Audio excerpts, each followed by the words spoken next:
Assalomu alaykum obunachilar va bizni kuzatib borayotganlar. Navbatdagi ishimiz rakvina o'rnatish. Bu uyda montajini o'zimiz qilganmiz, xudo xolasa.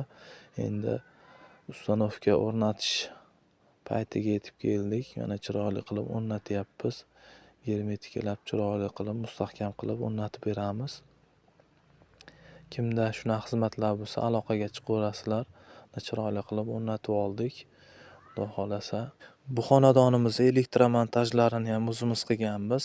Aynakka kabel tashab ketganmiz, joy tashab ketganmiz. Endi xudo xolasa aynaklarini ham o'rnatib qo'yib beramiz. Aynaklarigacha o'rnatib, tekshirib, hamma joyini nima qilamiz. Mana tortmalarini ham bir qator tekshiramiz. Endi bizgacha bo'lgan paytda bir buzuq joyi yo'qmi, boshqami ish topshirish jarayonida yuzimiz yorug' bo'ladi bizga ham xudo xolasa.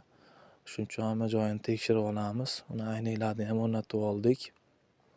Chiroyli qilib suvlarimiz issiq suv, sovuq suv hammasi kelyapti. Bir qator tekshirdik.